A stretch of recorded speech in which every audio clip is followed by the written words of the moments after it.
Welcome to this online educational resource for starting the ASHP ACPE accreditation process for pharmacy technician education and training programs.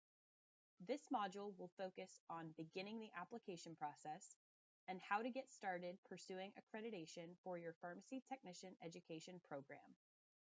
It is important to review all available resources before getting started to ensure that you understand the accreditation process.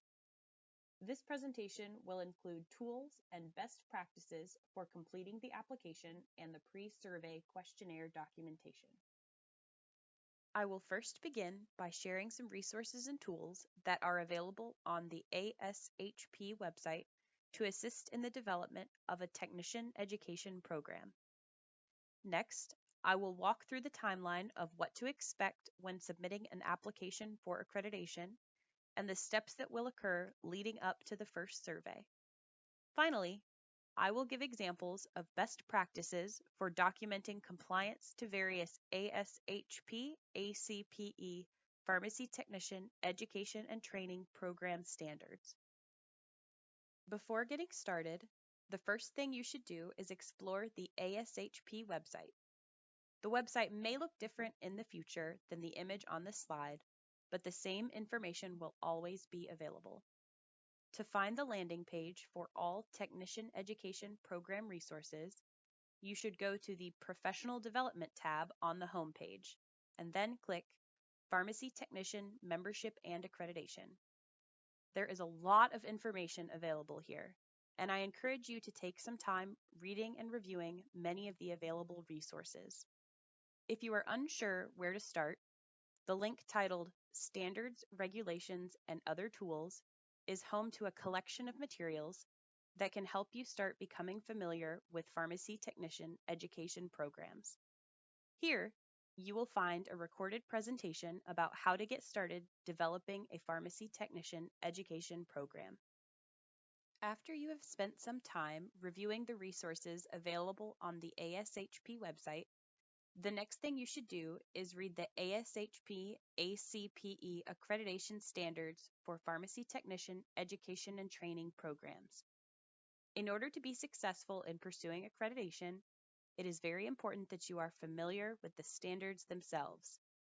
The standards were last revised in 2018 and include important guidance that can help ensure your pharmacy technician education program provides a strong foundation for your students.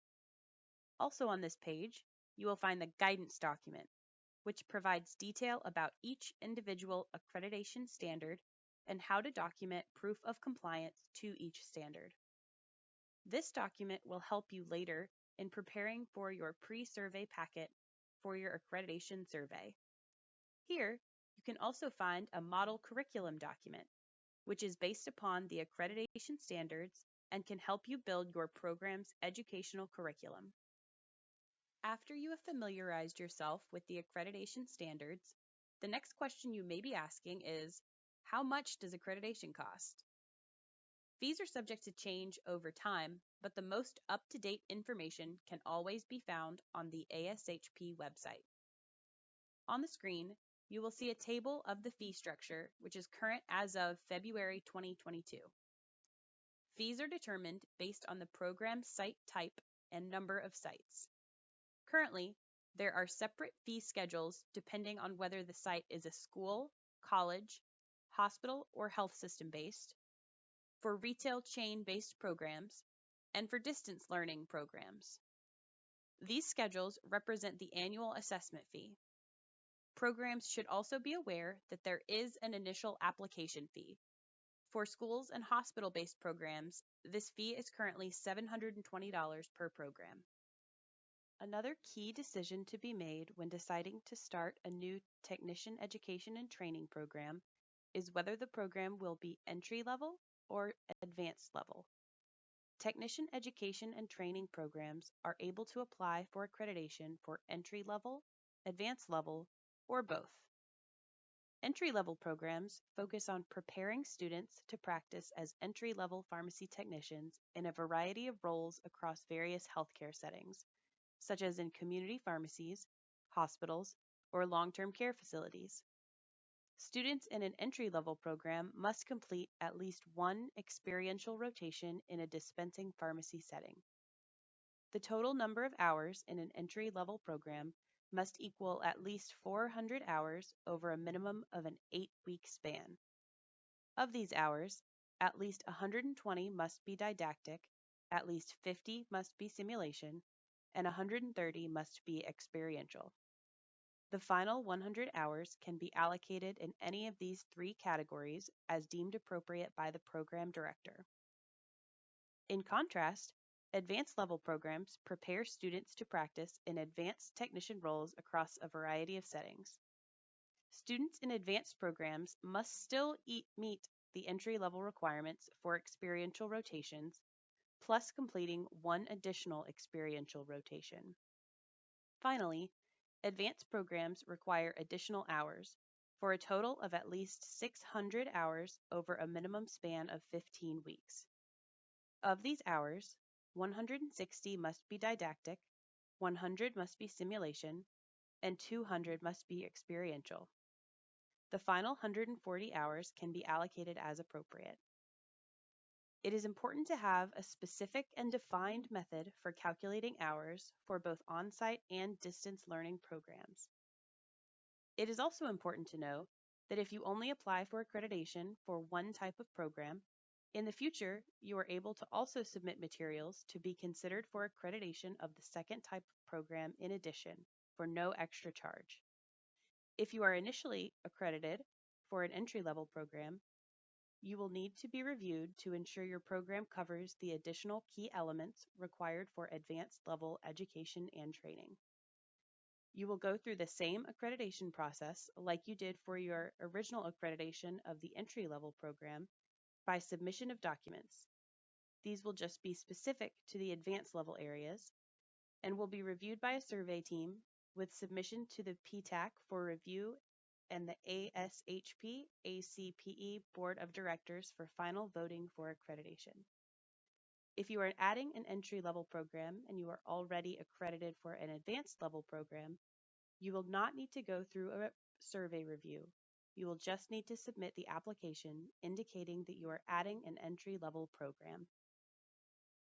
Before submitting your application, there are a few key items that you should consider. Firstly, it is important to have a qualified program director identified and on board with the program. Second, it is important to have the support of the organization's leadership as well as funding secured for the technician education program. Within a college site, this may be the dean, and within the health system, this may be the director of pharmacy. These organizational leaders should be aware of the needs of the technician training program and will be expected to meet briefly with the surveyor on the day of the survey. It is also very important that funding for the technician training program has been secured or allocated. There will be certain startup costs associated with the program, including purchasing of educational resources, equipment, salaries for educators, and the application fees themselves. Fourth, you should have certain sites in mind for student externships. These sites do not have to be finalized yet at the time of application, but should be in process, and there should be sufficient sites and preceptors in the area to justify the success of the program. At this point, the advisory committee should also be formed, and this group can help the program to get started. The advisory committee should be comprised of a diverse group of stakeholders. Additional information about the composition and operationalization of the advisory committee is available in another informational webinar. And lastly, you can apply for accreditation the first day that you have a student. Accreditation, once awarded, is retrospective to the day that you first applied. This is relevant because if you apply on the first day you have a student, when you later earn accreditation, that student will have been attending an accredited program since day one. Once you are to the point that you believe you are almost ready to send in your application for accreditation, there are several ways you can learn more about the accreditation process. Two key ways you can learn more about accreditation are by attending related sessions at the Midyear Clinical Meeting or reviewing some of the available online modules. There is a tool called Are You Ready online, which can help you evaluate your readiness to submit the application. Are You Ready is a self-assessment tool to be used by an organization considering starting or applying for accreditation of a pharmacy technician education and training program. Questions within the tool are based on broad general elements associated with the accreditation standards and best practice documentation. The Are You Ready tool is still evolving and will change over time. The application itself is about 2 pages long. It is important to include your program director's information as well as fill out all academic and professional forms. Do not send in your application via mail. Your application should be sent electronically following the instructions provided by the Accreditation Services Division of ASHP. You do not need to send in your completed pre-survey questionnaire at this point in time, but you do need to review it to make sure that you are ready to apply for accreditation. Once you have submitted the application, at this point, you will receive an invoice for the application fee. This number may look slightly different than the number in the fee schedule because fees are prorated to the month that you apply. This means that you will only pay the fee for the number of months left in the year that you apply. For example, if you apply in January, you will pay the application fee plus the full annual assessment. However, if you apply in June, you will pay the application fee plus half the annual assessment rate because there are only 6 months left in the year at that time. Please feel free to reach out if you have any questions about your invoice.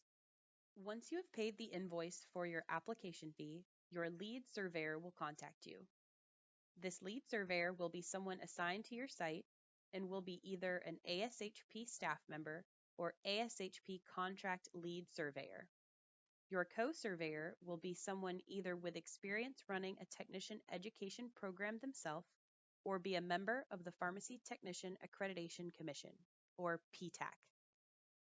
When you first receive contact from your lead surveyor, they will ask you several questions about your program prior to officially scheduling your on-site survey.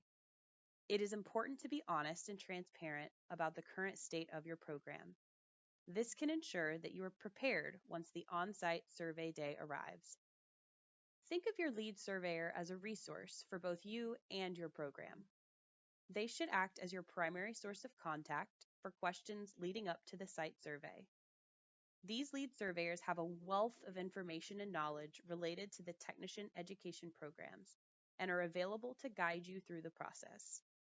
They will also be the ones to set the agenda for your on-site survey.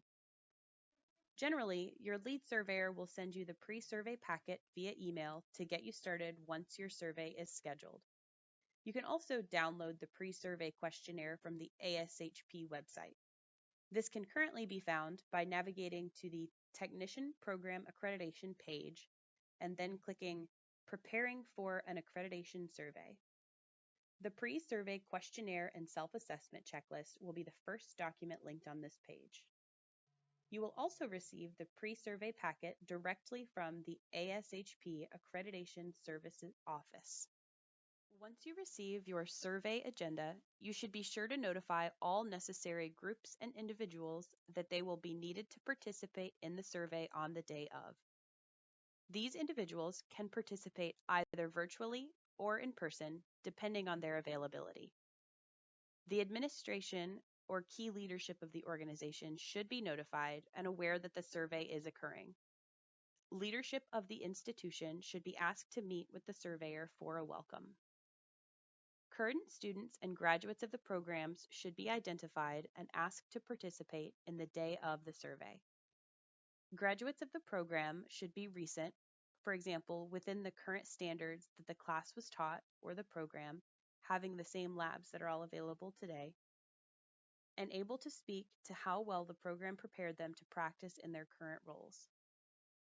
All members of the advisory committee should be involved and asked to meet with the surveyor on the day of the survey.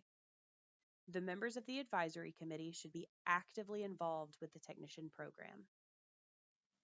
Your surveyor will set the agenda for the day of your survey and will share the agenda with you prior to the scheduled survey date. Here, we show an example agenda with activities for the day. Items included in the day of the survey will likely include a meeting with administrators, such as the college president and deans, health system pharmacy, or corporate in the retail environment, an interactive program review, and a review of the lab. Meetings will take place with current students and graduates, as well as with members of the advisory committee. At the end of the day, the surveyor will prepare the report based on all the findings. And to conclude the day, the surveyor will provide a verbal report to the program leadership and administration of the organization. Prior to your on-site survey, you will receive a pre-survey packet to be filled out with information about your program. Your assigned surveyor can act as a key resource for you as you prepare to fill out the pre-survey. Beyond your surveyor, there are many resources available online to help you through this process. Found on the ASHP website under the Accreditation Standards, Regulations, and Other Tools page, there are several items that have been developed by ASHP staff. The model curriculum includes specific ways that each individual standard item can be fulfilled. The curriculum crosswalk is a blank, fillable document in which you can input the details from your pharmacy technician education program curriculum, map the details, including time to teach different key elements in each area of learning, to the accreditation standards, and then identify any gaps. There are also several informational videos on certain commonly cited standards, such as developing a strategic plan and successfully managing an advisory committee and documenting its activities. This page contains sample forms that can be used to guide documentation of your program's activities, including a sample strategic plan and sample academic and professional records. Lastly, and perhaps most importantly, on this page you will find the Standards Guidance document. This document provides specific recommendations, details, and best practices for meeting each individual accreditation standard. The guidance document is revised constantly and can help you prepare for your survey. To provide an example of the model curriculum document, included here is a grid. Pertaining to Standard 2.4, describe wellness promotion and disease prevention concepts, the model curriculum includes example methods that could be used to meet each standard in each of the separate learning methods and curricular components.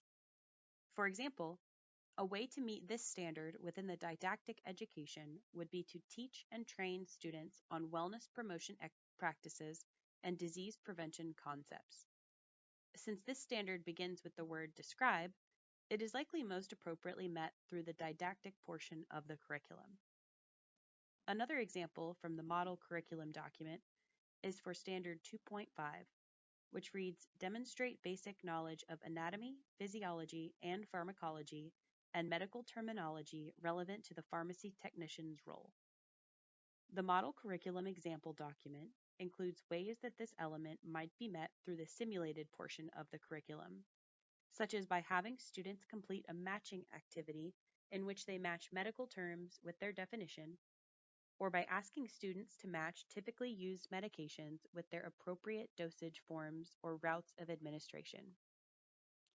An example from the model curriculum document of an element that may be met through experiential training is Key Element 3.1, which reads, assist pharmacists in collecting, organizing, and recording demographic and clinical information for the pharmacist patient care process. Examples of how a student might meet this criteria provided include having students conduct interviews at the experiential site or have students identify patients needing pharmacist attention at the experiential site. The curriculum crosswalk document is a grid with each key element listed on the left with empty columns for didactic, simulated, and experiential to be filled out with specifics on your program on the right. A brief description of the learning activity should be included, followed by the number of hours, broken down to no less than 15-minute intervals, allocated to each learning activity and any specific information about the course in which the learning activity is located. course names and numbers should be included as appropriate. It is not required to have items in every single column for every standard. Items should match the level of learning. For example, a standard that starts with the word describe would not necessarily be in the simulation component of the program. When it comes time to fill out the pre-survey questionnaire, there are a few key things that are important to keep in mind. Firstly, it is critical that you are honest and critically assess the status of your program. When filling out the questionnaire, answer options for each item include fully compliant, which means doing it all of the time, partially compliant, which means you're between 1 and 99% of the way there, non-compliant, which means you're not doing it, or not applicable. The questionnaire should be used as a self-assessment of the program. Do not just mark every item as compliant. Do your best to assess each item individually and as objectively as possible. It can be useful to include detail about why you have scored each item the way that you have. This can provide insight to the surveyor and can be useful in guiding future program development.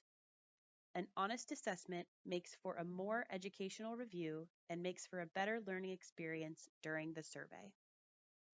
Here, we show an example excerpt from the pre-survey questionnaire. This shows 2 items from Standard 7. Each individual item will have its own row, with scoring options to the right of FC for fully compliant, PC for partially compliant, NC for non-compliant, or NA for not applicable. You should select one of these options for each standard element. At the bottom of this section of the grid, you will also see that this standard requires that documentation be submitted within the appendix. For these items, a copy of the current strategic plan for the program should be included. The questionnaire will also note the number that should be assigned to this document in the appendix. In this case, it should be Appendix 7A. Do not reorganize, reorder, or rename the items in the appendices. To make sure the appendices line up correctly, please keep them in the order in which the pre-survey questionnaire lists. Be sure to label each appendix document correctly to ensure that the surveyors are able to find all necessary documentation. In preparation for the survey, it is important to have all necessary documents ready. This slide provides a list of necessary documentation, but is not intended to be an exhaustive list of everything that the surveyor may ask for. It will be necessary to have student files available for the surveyor to review. This needs to include complete student files for 3 program graduates, as well as 3 ongoing student files for the current class. You may be asked to submit them with the packet electronically in advance of the survey. Documentation of all supporting coursework and materials must be provided. A comprehensive list of all books, references, and online products used throughout the training program will also be required. Documentation for the simulation component of the curriculum needs to include the simulated component assessment activity checklists. You should plan to provide copies of membership certificates of the program director as well as program faculty for appropriate pharmacy associations and/or educational associations at the national and state level. Additionally, you will need to ensure that you have complete documentation from all experiential site inspections, along with completed affiliation agreements from all training sites. You will be asked to have a sampling of contracts established with the technician training program included in your packet. Documentation from the advisory committee has its own set of requirements and is covered in further detail within another presentation. It is key that advisory committee meeting minutes from the past 3 years are included in the documentation. Finally, a copy of the certificate provided to graduates of the Pharmacy Technician Education Program will need to be included.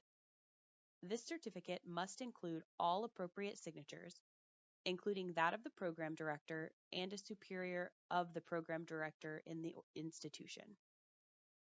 The certificate must also include the name of the organization, program name and location, student name, completion date, and confirmation that the program is ASHP ACPE accredited or in candidate status.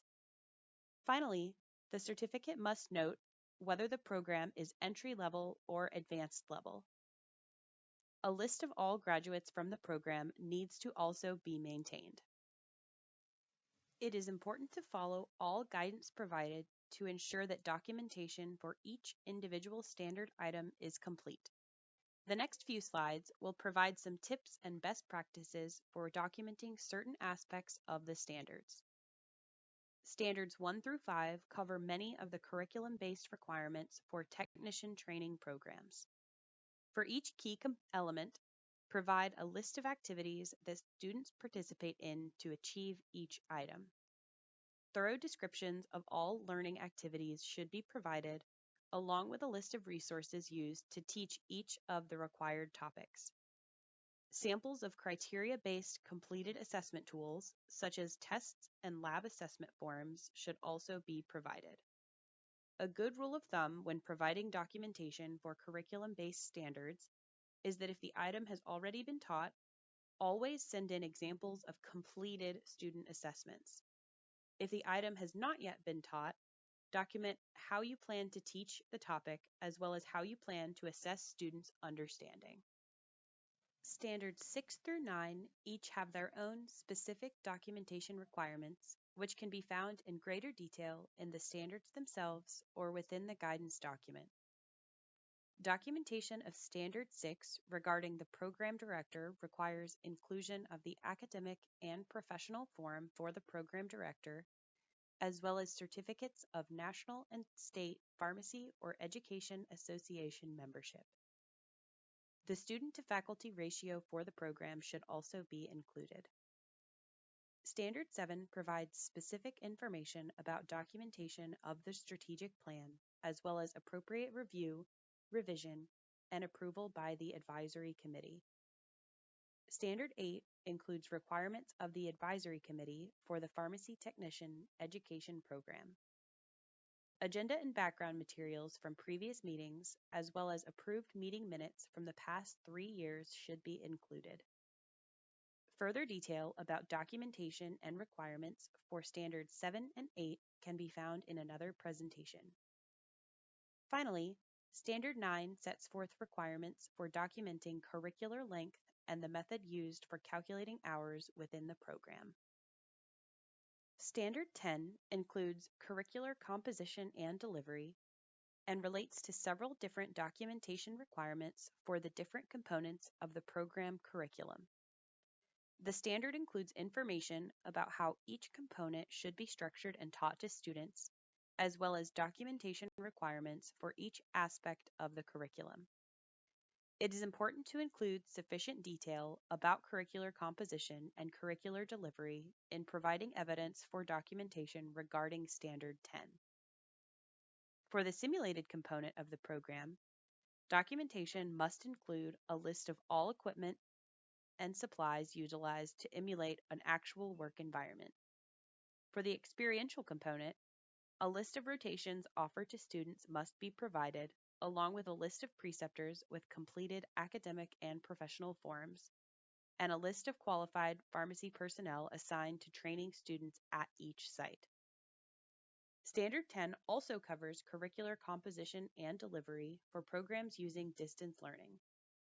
Distance learning programs must also provide a description of the technology used in the programs, policies for accommodations for unexpected technology outages, and tools used to verify students for both experiential training and test taking.